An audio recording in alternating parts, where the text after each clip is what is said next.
Hello, welcome to the Self-Learning Podcast by Dr. Sushma Singh. Let us start discussion on Unit 29, Theories of Modernization and Modernity. And our topic is Modernization, the Asian Syndrome.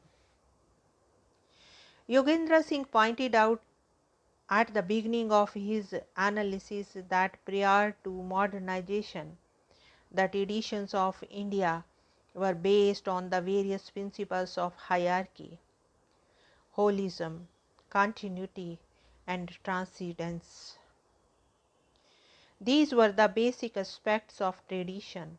These factors to some extent existed also in the traditional West. However, as Singh notes, Indian and Western tradition were in fact divergent to each other. This arose specifically from their own differing historical background, their specific social and cultural heritage, and overall social situation.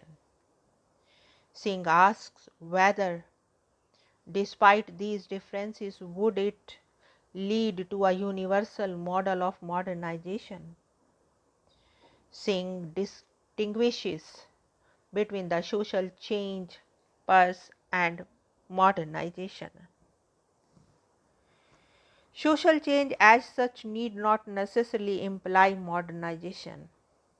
However, the changes which were orthogenetic and heterogenetic were pre-modern.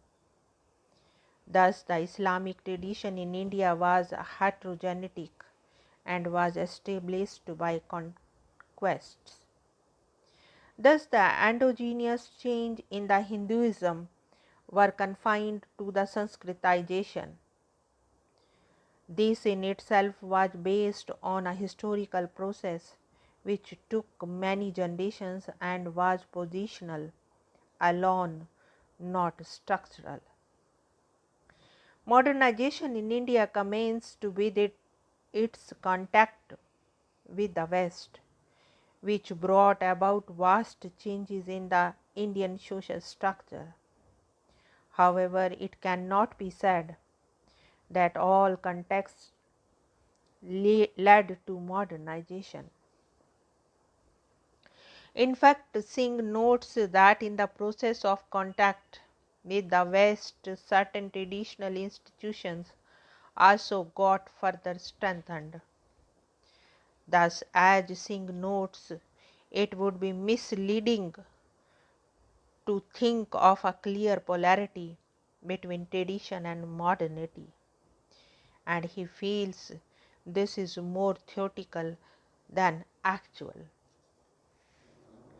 During the British period, modernization was selective and sequential.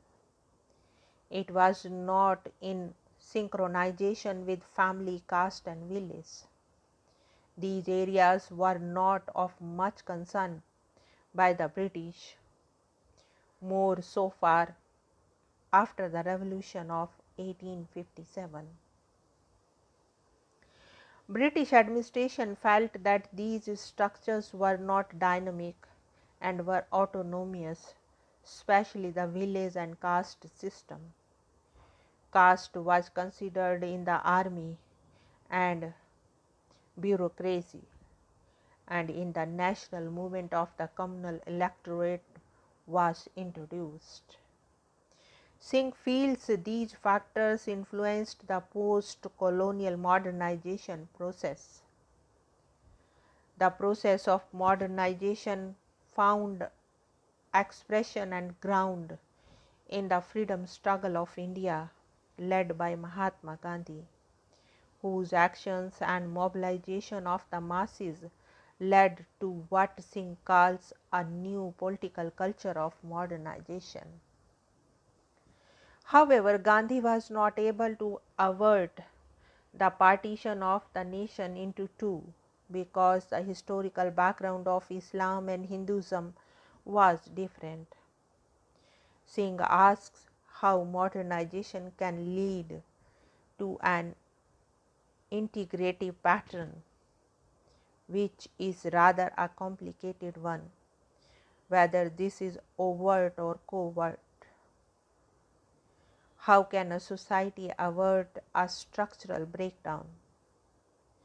From here on, in the answer, we are on familiar ground as Singh turns to the main theories of modernization, that is, the structural and the evolutionary theories of the modernization.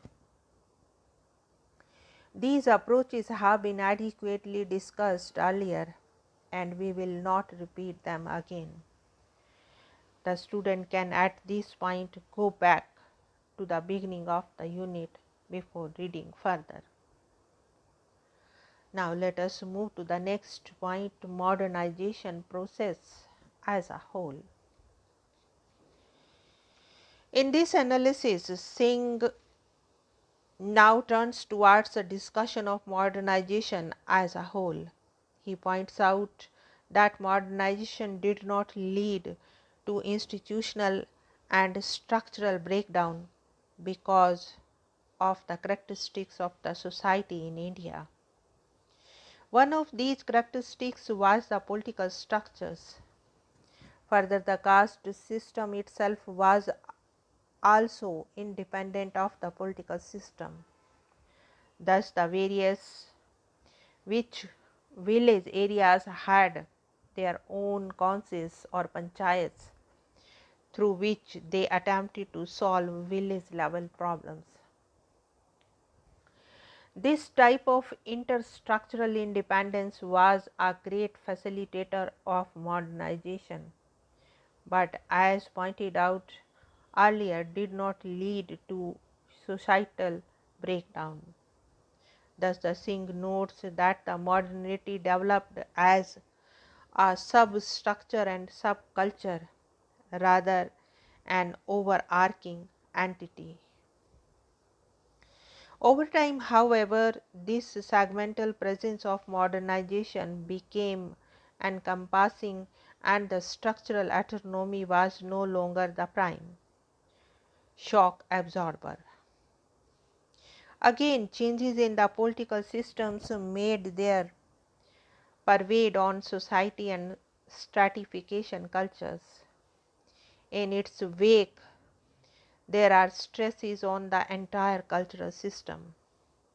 However, it is clear that the modernization requires adapted changes in the value systems, which are non-traditional in terms of values and norms. Singh gives the examples of the process of secularism and untouchability, which are definitely part of the modernization process in present day India, which is resisted by the traditional value system. Singh asks again whether the society in India would be able to avoid structural breakdown in what he refers to as the second phase of modernization. Further, the absence of the structural autonomy creates serious problems or bottlenecks for the transition to modernity. Thus, the Singh opines that in cultural area, legislations have altered the overall landscape since they have been made with a view to terminate social inequality and its attendant exploitation and alienation, and pave the way towards democratic rights and other commitments made in the Constitution of India. Such processes have pushed society in India away from the positional change of Srinivas's theory of Sanskritization. In place of this process, there has been a creation of new identities, castes, associations, and tribes. This process in itself is speeded up by the great traditions of modernization, for example, education, industrialization, and urbanization. Further, Singh notes that the traditional structures are being mobilized for modern objectives and protest movements. Paradoxically, tradition itself is strengthened because media and transport processes spread ritual structures and help organize further the various religious groups and activities. Again, religious sects and other religious groupings employ the bureaucratic approach, and this is in part responsible towards the integration of sects from the overarching religious order. However, Singh is careful to point out that in the post-colonial period of modernization, there have been several structural changes. Thus, caste, family, village, and community retained their traditional identity. Caste, especially, has been witnessed to be extreme fluid and adaptive to new situations and has in no way abolished so far as the ground reality is concerned.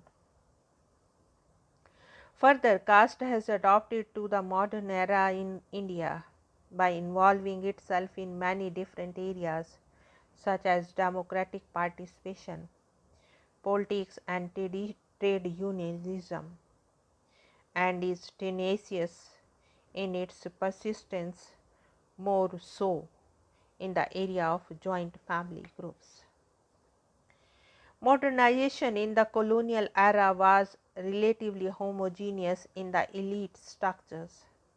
Thus, the elite from the industry, military, and politics came from all background in caste and class stratum. These elite had access to modern education and had similar ideologies. It is clear then that the base for such elites was fairly delimited. In the post-independence era, this narrow base has increased. The result of this is that there is a differentiation between the elite themselves, broadly the political and the non-political elite. Singh points out that the political elite is less westernized and identify much more with traditionality and symbols related to it. Singh also notes that the federal structure of a one-party system has given way to the multi-party system, with the subsequent divergence in ideologies. Further, the income created by the various FYPs has mainly benefited those who are already rich rather than the poor, especially rural masses. Thus, the attempt to plan has accentuated the divide between the rich and the poor. Again, the fast rate of growth in population has itself created structural tensions.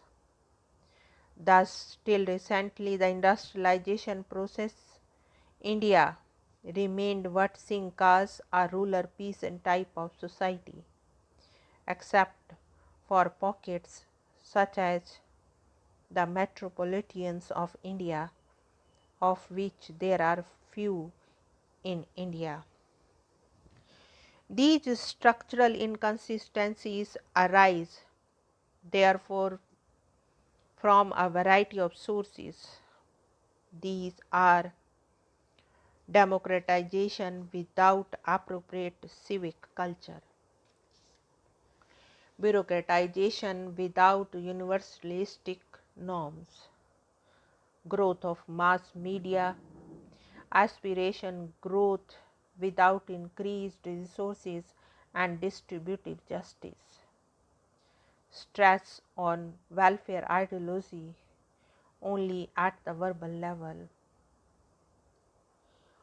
over urbanization without inadequate and proper charges in the social strata. Singh cites Gunnar's models according to whom nationalism and democracy have grown in an uneven way in Asia. In Western societies and an independent state, effective government and adequate law enforcement preceded nationalism and democracy. In contrast, in South Asia, this was not the case, and therefore this imbalance also created a economic dependence on the developed countries. It also meant slow economic development and extremely tardy changes in institutions. In India, especially with a large percentage of intellectuals and middle classes, which are important for a real democracy, modernization did not proceed unimpeded. As Meidel notes, the soft state approach meant a serious blow for social change, which can be circular or cumulative. Meidel does not subscribe to evolutionary stages of growth, which he feels is a teleological and conservative ideology. Thus, the modernization process in India is moving towards a critical phase. However, Singh is of the view that these stresses and contradictions will not lead to institutional breakdown. He feels that a constant coordination of modernization is absolutely essential for a democracy based modernization in India. He is also of the view that the modernization is not a single monolithic process and can and does differ from one society to another. Now let us wind up the session and take rest. Thank you very much for engaging yourself with the Self Learning podcast.